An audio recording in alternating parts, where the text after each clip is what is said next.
சொல்றேன், நான் எல்லாத்தையும் இப்ப சொல்லிடுறேன்.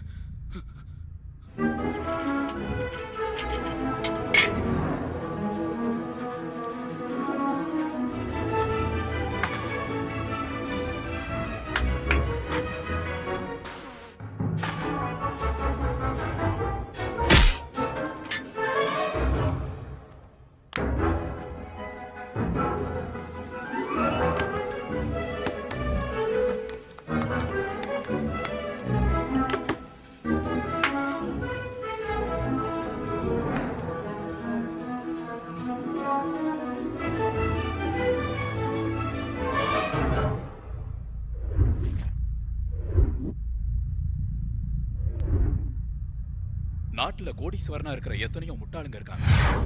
இப்படி முட்டாள்தனமா இருக்கிற எத்தனையோ கோடீஸ்வரனுங்க அடுத்த தலைமுறையில தன்னோட சொத்தையும் ஆஸ்தியையும் அனுபவிக்க முடியாம போயிடுறாங்க. ரெட்டிப்பு பிசினஸ் ப்ரப்போஸ் மூலமா சந்திரன் மாதிரி ஆளுங்களை தேடி பிடிப்பாரு. அவங்களோட கெட்ட பழக்க வழக்கங்களை புரிஞ்சுக்கிட்டு அதுக்கேற்ற மாதிரி மாத்திப்பாரு. அவங்களோட முக்கியமான பிசினஸ்ல தன்னையும் ஒரு பார்ட்னரா ஆக்கிக்குவாரு. சமயம் வரும்போது கோடீஸ்வரனுங்களை கொன்றுவாரு. தமிழ்நாட்டுல ஒரு பன்னீர்செல்வம், குஜராத்ல ஒரு நரேஷ் பாய், மத்திய பிரதேசல ஒரு ஆனந்த் குர்கானி, இந்த மாதிரி நிறைய பேரோட தான் ஜான் தன்னோட பிசினஸ் நடத்திட்டு இருக்காரு. அதுல சில பேர் இப்ப உயிரோடு இல்ல. அவங்களோட சொத்து பூரா இனி ஜானுக்கு தான் சொந்தம். எல்லாமே கொலைதான். ஆனா பாக்குறவங்களுக்கு அது சாதாரண மரணமா தெரியும். 10 வருஷத்துக்குள்ள அவன் சேர்த்து வச்சிருக்கிற சொத்து பல்லாயிரம் கோடிகளுக்கும் மேல போகும். அவனுக்கு எல்லாமே சக்சஸான ஆபரேஷன் தான். ஜான் செஞ்ச 8 கொலைகள்ல 5 கொலை பிளான்ட் ஆக்சிடென்ட், 3 கொலை ஹார்ட் அட்டாக்.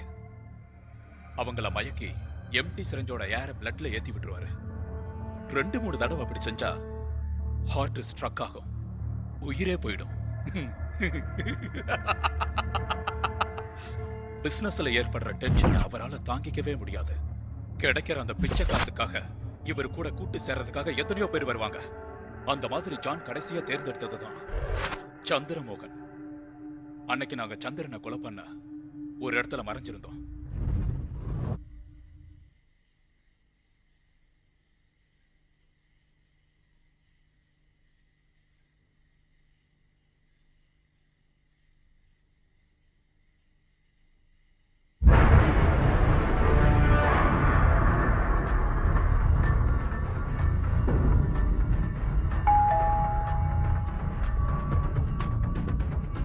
யாருன்னு பாரு.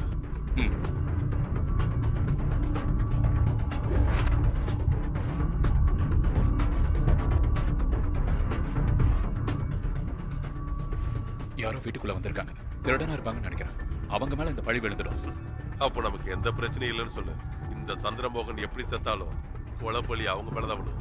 இந்தா பாவம் சந்திரமோகன், இதே துடிப்பு தானா நின்னுடும்.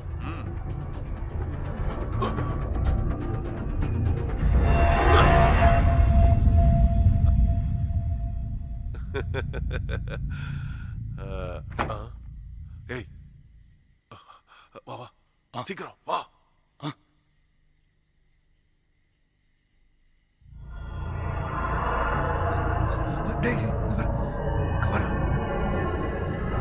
என்னடா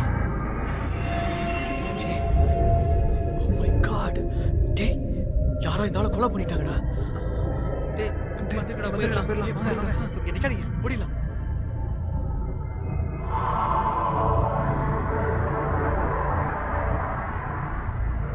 தடைய ஏதோ இல்லைன்னு தெரிஞ்சதுக்கு அப்புறம் தான் நீ வரணும், சரியா?